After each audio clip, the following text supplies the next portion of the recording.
Hey, Possum Sausage Forge here. So I got this idea. I believe it was on iForge Iron Forum. I'm going to make a hot cut for the Hardie, but it will have a rolled shank instead of a solid steel shank. So the idea is I can take a rectangular piece of flat stock, make a slit here, and then roll those up into a square horseshoe looking deal, and that will make up the shank that'll sit in the Hardie. And then these two wings that'll stick out will be the shoulder that the tool can bear on against the anvil face, and then I can draw this out into a cutting edge. So what I did is I have this grater blade, and it's 5/16 thick. So I don't know if this applies to blacksmithing, but in the fabrication world anyway, when we want to roll this U shape, you have to account for your stock thickness on your bends. So I want for this, I have a 1-inch Hardie, so overall it's going to be a 1-inch by 1-inch. But I don't want this to be 1-inch on my this stock that I'm starting with, because steel, when you go to bend it, at least like I said in the fabrication world, it will stretch much easier than it will compress. So what you do when you're getting your measurements for this layout, you take your 1-inch leg and you subtract the thickness of your steel. This will stay more or less the same when you bend it, this length, and you'll get your stretch right here. So for this leg, I need 1 inch minus my 5/16, which comes out to 11/16. So you have 11/16 here, 11/16 for this side. The bottom needs to be 1 inch as well, but see, we have two bends. So instead of subtracting 5/16, you're going to subtract 5/16 twice, which is 5/8, which gives us 3/8. So down here, when I'm laying this out, I have 11/16 on each side and 3/8, that is an 8, 3/8 in the middle. Add all it together, you get 1 3/4 inches. So I need this to be 1 3/4 inches wide, and this will be turned 90 on the grater blade when I lay it out, which I already have laid out here. I gave myself a 1.5 inches as the shank that will the length of the shank that I'll drop into the anvil, and so I can go ahead and get this cut out. I laid these out. These are 11/16 long, 11/16, and that leaves 3/8 in the middle as the for the middle right here. And then the rest of this, which is about 1 7/8 inches, that'll probably stretch out close to 2 1/8, maybe 2 1/4 when I draw out the cutting edge, but it's just not really thick enough to draw out a bunch of material. So I will get that cut out and then get back with you, and we will start bending the shank around. All right, I got it all cut out, left the 3/8 here in the center, and then the 1.5 inches that will become the shank is on this side. So what I'll probably do is probably going to put it in the vise to at least get both sides started, and once I get both sides just started coming up, I can come to the anvil, hold it like this, and just drive everything down and finish rolling it up. And probably going to be a lot of tweaking and fussing, but it is what it is. So I will probably, I think if I put you guys on the post drill, I can get a clear shot with the vise, the forge, and the anvil. So I guess we'll just try that out and see what happens. I got to looking at that 5/16, and whatever that grater blade is, that stuff is hard. and I don't really want to try bending that in the anvil. I think I'd have to score a line first, and being the shank of a hot cut, I don't want to weaken the shank any since it's just rolled, it's not solid steel. So what I'm thinking, I don't have any fullering tools, but I've got this handled hot cut. So what I'm thinking, if I can lay the steel right here at the step, I can not swing this, I'll strike it with that soft hammer, but I can use this to set that crease, get it bending where I want, because as soon as it starts bending, I can come over to the anvil face and, you know, hammer straight down, and it'll just continue rolling.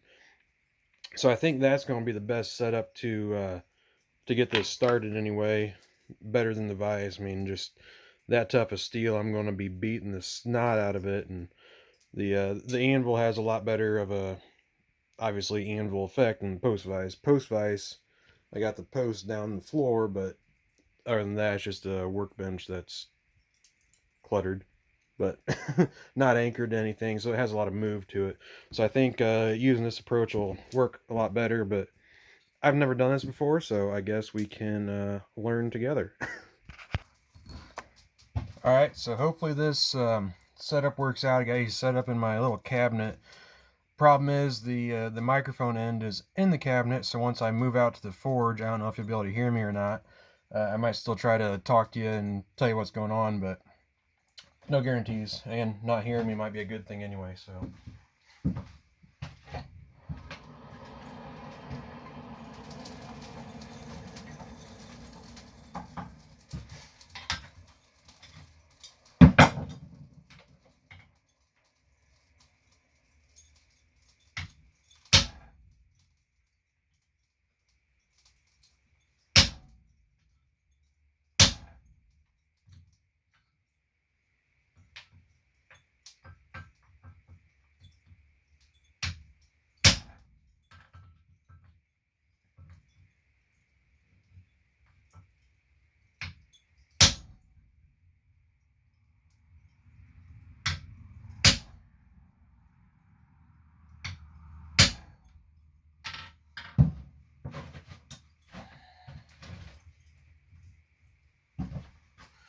So there you can hopefully see it's starting to cup. I'll probably do one more heat of that, then I can just set it on the anvil, hammer straight down. Gonna have to fuss it back and forth a bit to straighten out this boat area, but hopefully that will roll around into the shank, and then just a matter of drawing out the cutting edge, putting a stamp on it, and calling it a day.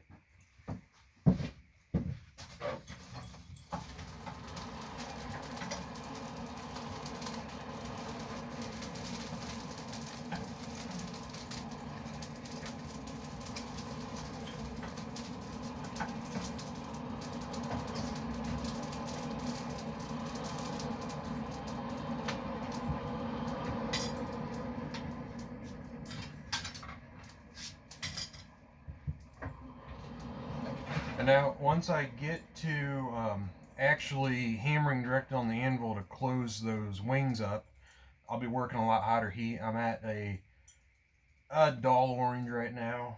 Being a high carbon steel, I don't want to take it up too hot, but the hotter steel is, the easier it moves. So I'll probably be working, you know, a bright orange. Don't want to get to yellow, but I'll probably be working a bright orange or so to finish rolling up that shank.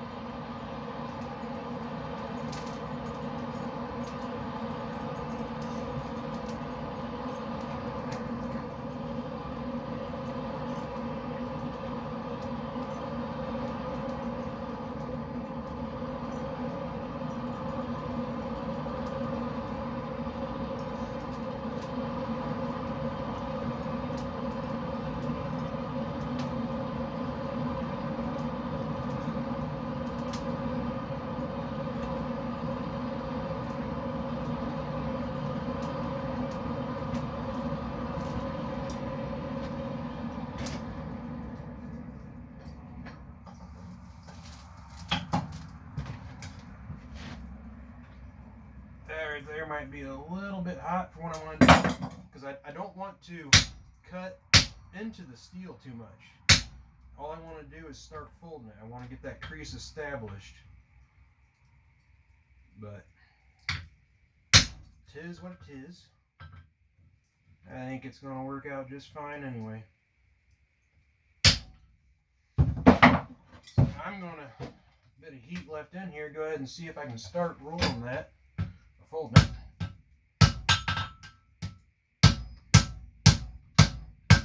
Oh yeah, easy day.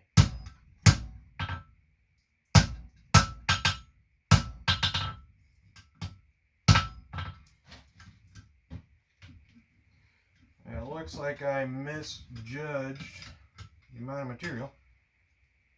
Like I said, I was going by fabrication rules, if you will. So I do need to leave a bit more material on there.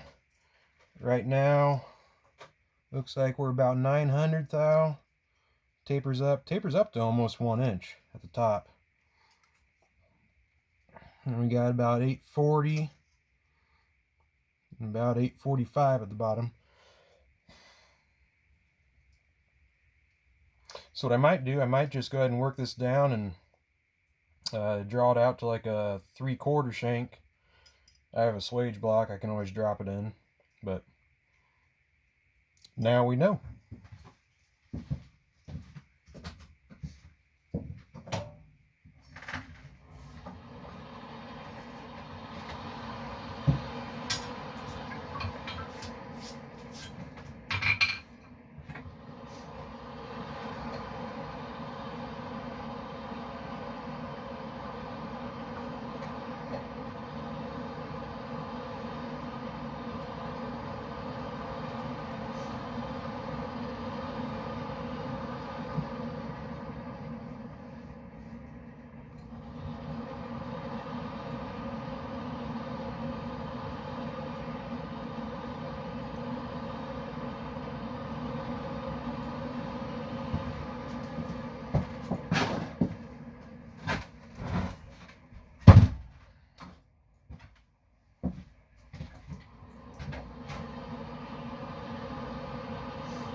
Go ahead and trade out for this square hammer. It's a bit lighter weight than that sledge. The sledge is my go-to. It's 3 pounders. It's probably 2, maybe 1 3/4 or so straight peen.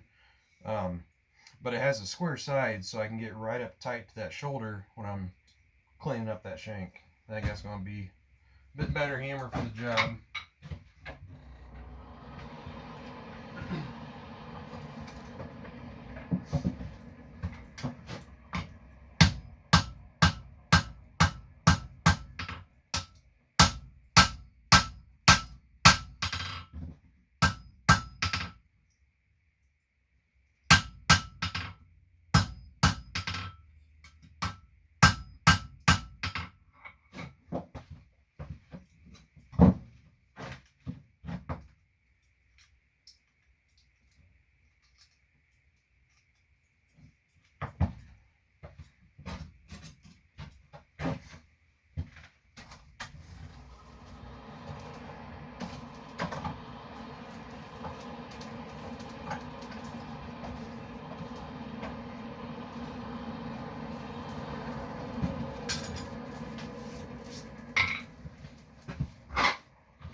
For the charcoal forge, I like to take the bag of charcoal and I fill this little gallon pail, and that's what I use to feed the fire.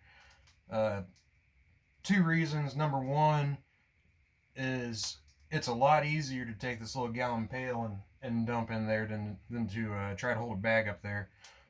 Reason number 2, should a spark or something ignite the charcoal, or the paper bag that the charcoal comes in could ignite very easily. If the bag of charcoal lit, I'd have to chuck it outside, douse it with water, wait a couple days for a bag of charcoal to dry. If a gallon pail of charcoal catches fire, I can take it outside, dump it, hose it down, refill the bucket, and just keep going. So just a little side note, the way I prefer to do it.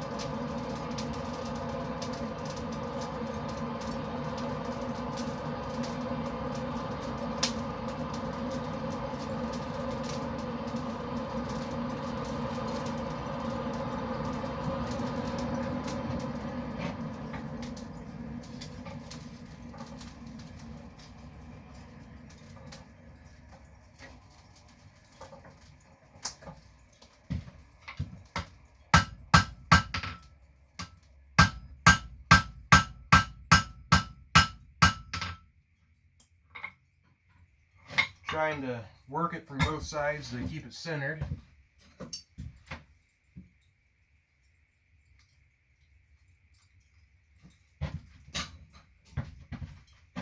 Time to start squishing it back down this way.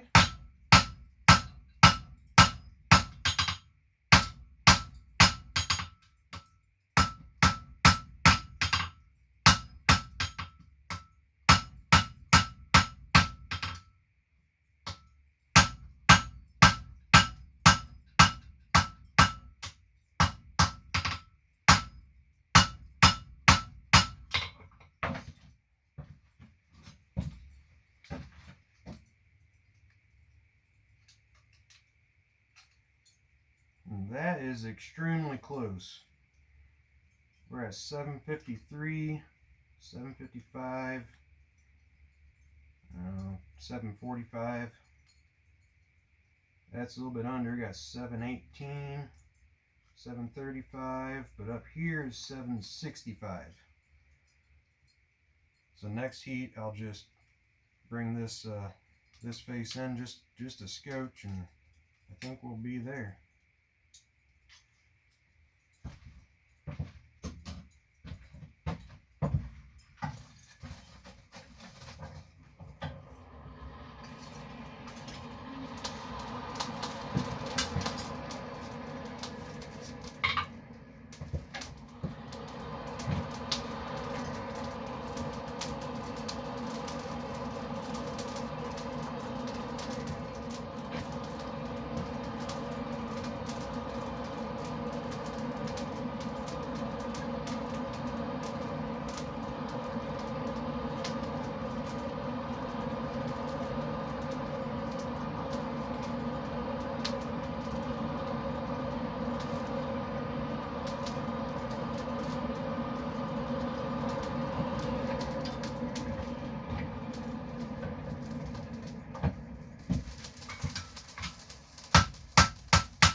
Gonna call that good enough for what it is. Looks like the very top up here, I need to clean that up. Might just throw it in the vise real quick and hot rasp that. Not perfectly centered, but like I said, good enough for what it is. Next, probably, I guess, I don't know if I want it this wide. I do want some crown to the cutting edge, which will naturally happen when I draw out the bevel. You know, if I do it right, I can push the material out, kind of like how a knife will banana on you or whatnot. So I'll throw it in the vise real quick. I'll hot rasp those corners, true them up, and see if I can find a pair of tongs to grab that 3/4 shank.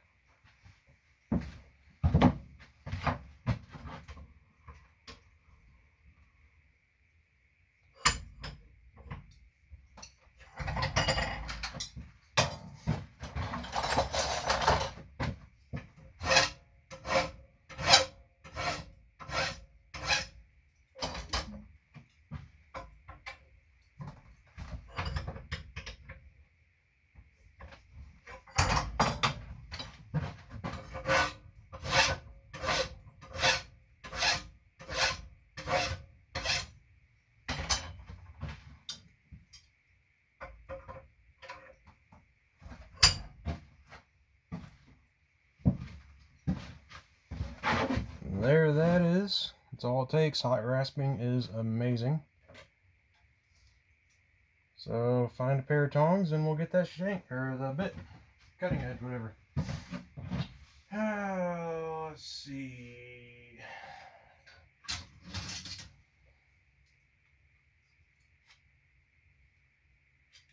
Looks like those guys will hold it nicely.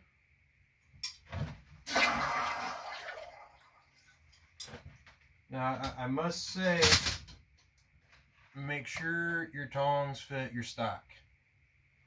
Got this nice little mark on my face that's healing up. I knew better, but I didn't listen to myself and said, oh, that's good enough for what it is, but it wasn't. And I wasn't wearing safety glasses either. I am lucky I didn't lose that eye. Wear safety glasses.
So I am trying to draw this out, stretch it out a bit longer, but also thicken it up just a little bit.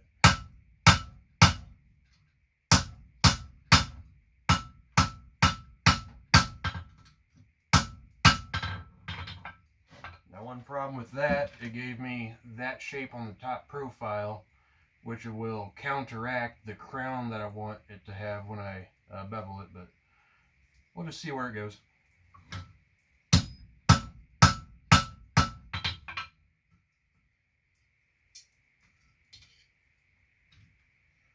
I do want to make sure this fits the swedge, which should be a 3/4 hole. It is tight. So what I'll probably do, before I put the cutting edge on here, I'll probably work this shank just a little bit more. I'll put the swedge block up on the anvil and drive this into the swedge, and that'll do two things. For one, make sure it fits the swedge, but also it will square up these shoulders if they're out of whack a bit. So I can guarantee that I have a nice square shoulders relative to the shank. Then once that's done, we'll flip it back around and draw out the cutting edge.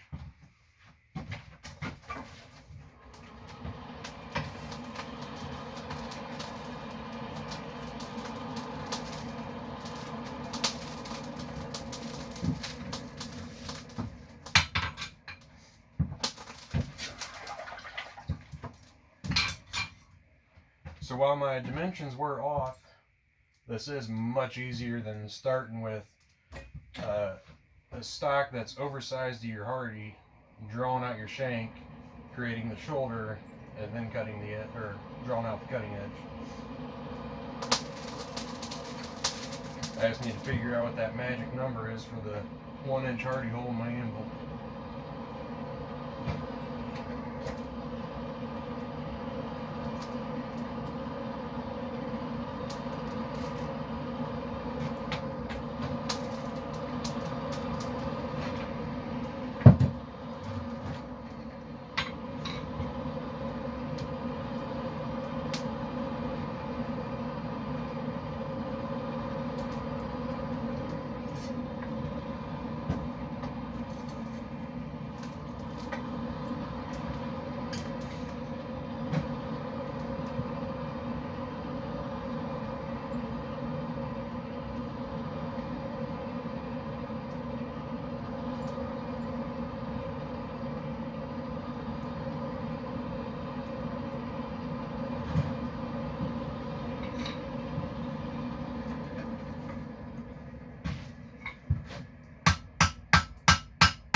Alright, that pretty much drops right in, so I will get it hot, try and get more heat right here at the shoulders, and then I'll put my swage block up on the anvil, drop this guy in, drive it home, make sure that we're nice and perpendicular from the shoulders to the shank, and that both shoulders are touching the top of the swage.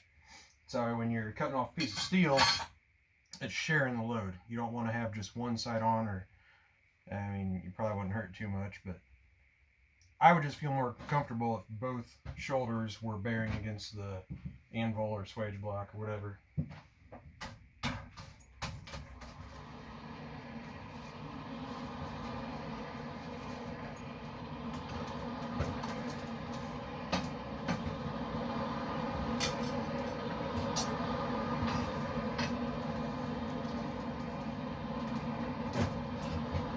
So in order to get more heat on those shoulders, all I did was put the Hardie tool further into the fire to where the shank was past the hot spot of the fire. The shoulders are right over the hot spot, and the cutting edge is on my side of the hot spot, because I still want to grab this by the blade so I can be cutting edge, so I can be relatively quick to the swage and don't lose too much heat. Otherwise, I would just flip it around and put the cutting side into the fire. But then you have to finagle it around, and I wrestle enough with the steel in the fire. So we'll let nature work with us, not against us. I need all the help I can get.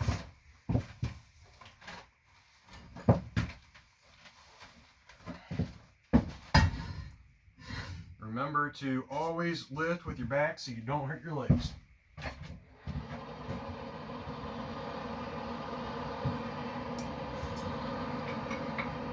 I'm going to go with my soft face hammer. Not moving a bunch of steel, doesn't need to be hardened. But the main thing is the weight. I'm not going to wail on it. I just want that dead weight to drop on it and just set those shoulders against the swage. You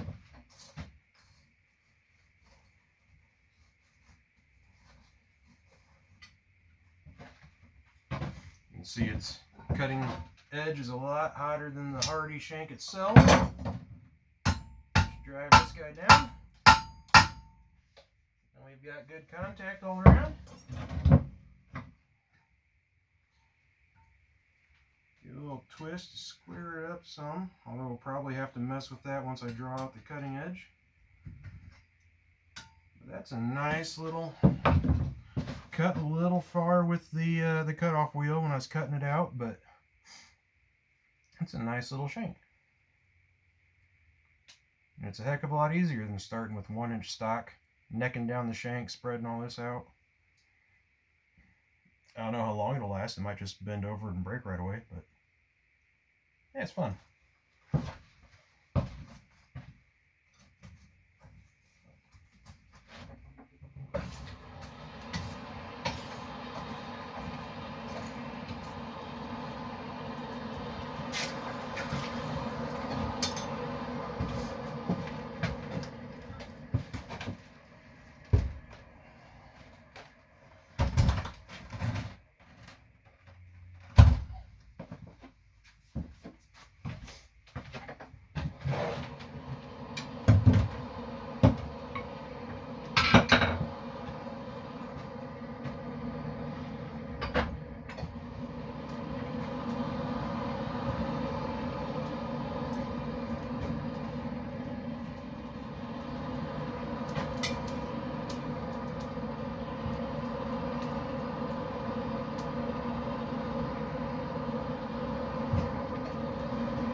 I'm going to drop it back in the swage block real quick, make sure I didn't knock these two out of whack. You can see it retained that W shape from trying to stretch it out some.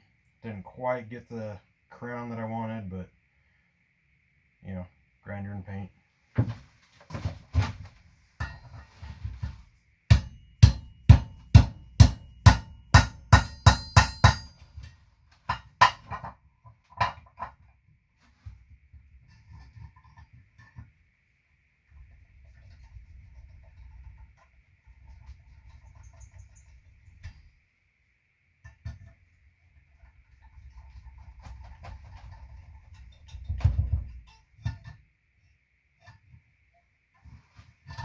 Well, I was successful in getting it stuck.